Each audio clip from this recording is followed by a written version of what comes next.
NBA 2K14 on PlayStation 4 and Xbox One practically sells itself.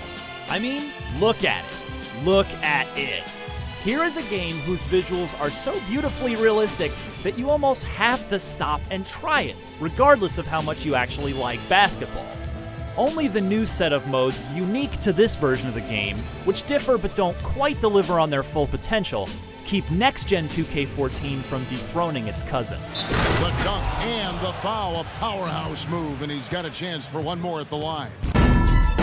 Laudably, the new 2K14 and its smart AI and NBA-accurate pacing plays almost exactly like the excellent 360 and PlayStation 3 version, complete with this year's new assist pass and improved dribbling controls. That's a disappointment to anyone hoping for a whole new experience from the new generation of consoles, but it's hard to complain that it plays like one of the best basketball games ever. I only have a couple of issues.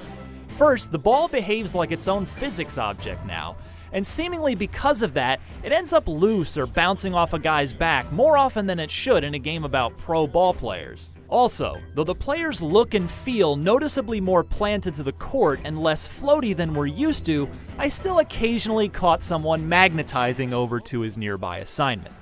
And then there's the obvious. NBA 2K14 is sexy. But why? Running 1080p resolution at a smooth 60 frames per second on both consoles establishes a gorgeous foundation, but it's the attention to detail, always a calling card of this series but dialed up an extra notch here, that guarantees you rubbernecking roommates anytime you play it. The players, and for the first time coaches, look convincingly realistic. More importantly, they move that way too. Animations both big and small, everything from myriad dunks to Ray Allen's smirk when he nails a big three-pointer, sell the realism, as does 2K14's array of lifelike facial animations. The players look alive. It's not quite a T1000 level of convincing, but it's damn impressive. Rounding out the impeccable broadcast-style presentation, the usual Kevin Harlan-led commentary crew is as on point as ever. But the addition of sideline reporter Doris Burke's interviews with a player or coach at halftime and at the end of the game, where you hear a contextually accurate real-life voice clip, lip-synced and all, is something I can't help but be impressed by. It's an unbelievable rebounding team. So they're very good. I think we made up for it with our energy. We had some steals, deflections that kind of made up for our rebounding. The biggest graphical sin is when something goes visually awry in a game that looks so amazing. For instance, one of the infrequent but far from rare clipping bugs, because it really, really stands out, like a glitch in the Matrix. Here's Westbrook. Deron Williams picking up that last basket. Fades and shoots, and Durant gets it to go. Though it bears the same name, NBA 2K14 on Next Gen is, in fact, a totally different package than the one that released in October for PS3 and Xbox 360.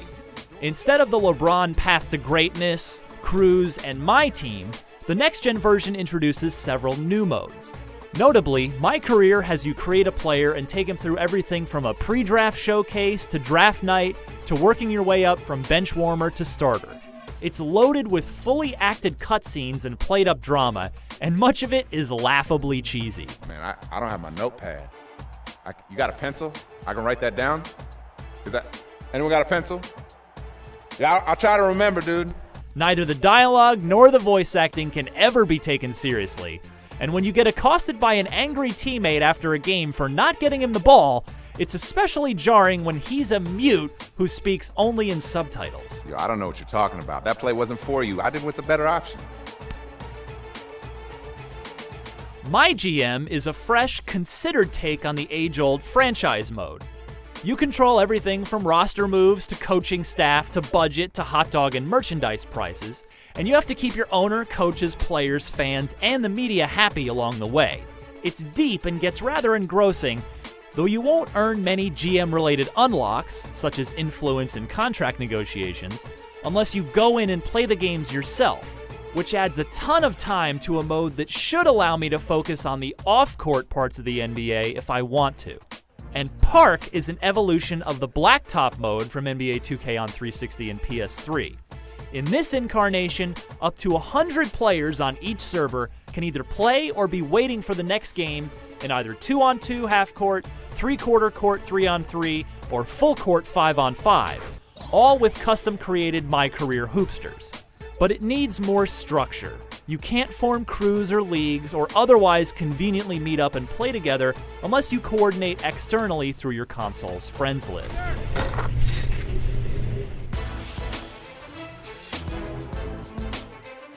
If you skipped current gen this year, it's a no-brainer.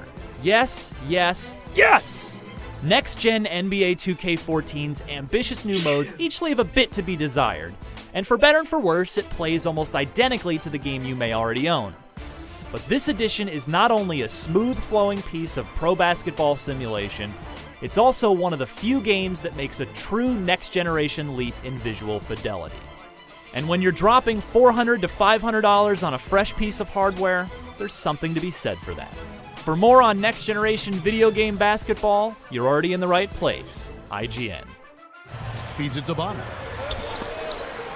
Leonard attacking, and it is flushed down with a nice jam. Whoa, that'll wake you up. My goodness. Is he an athlete or what? He just lives above the rim. I mean, dunks like that have become routine for him.